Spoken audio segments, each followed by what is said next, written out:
Assalamu alaikum warahmatullahi. To jama'a faka-faka 5,000, faka-faka 5,000 kuma tana fita confirm kamar yadda muka yi. Akwai wani application na gift card da na taɓa kawowa irin wannan ɗin, amma shi kuɗin da ake cirewa da ke ba shi da yawa 1,000 ce. Akwai kuma wanda ake cire 400 da na kawo kuma duk suna fita. To wannan kuma 5,000.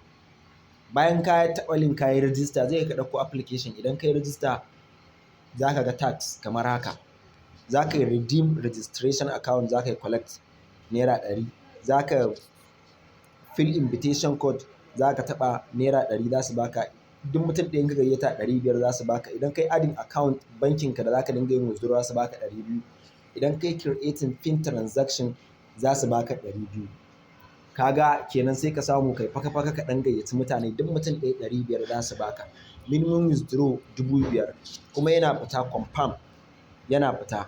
Gashi minimum withdraw 5,000 yana fita confirm, yana fita. Allah ya bamu sa'a. Shi wannan tax ɗin wanda suka sa fill the invitation code, idan ta link ka bi direct ba lallai ya nuna ma wannan ba. Idan kuma ba ta link ka bi ba zai nuna ma. Idan ma dai ta link ya nuna ma abin da za ka yi invitation code za ka yi copy ka sa. Za ka yi copy na invitation code ɗin da wanda ya tura ma ne sai ka zo ka sa shi a nan gurin. Haka idan ka sa shi ka yi confirm sai gashi za su baka dama ka yi collecting na wannan 100 naira ɗin. Ka riga da ka yi. Sai creating transaction fee. Za ka creating transaction fee. Misali in ce 1122 maimaita. Na yi creating transaction fee. Gashi ya yi, shi ma zan karɓi 200 ta. Sai adding bank account da za ka dinga yin withdraw.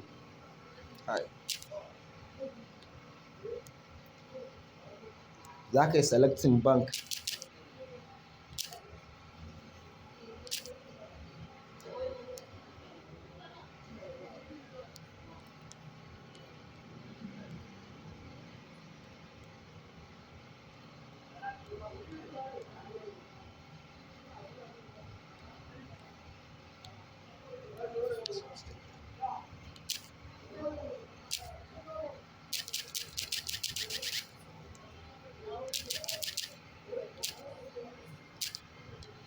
Shi ma na gama da shi, zan yi collecting 500 sai 200 sai wannan na 500 shine shi to end.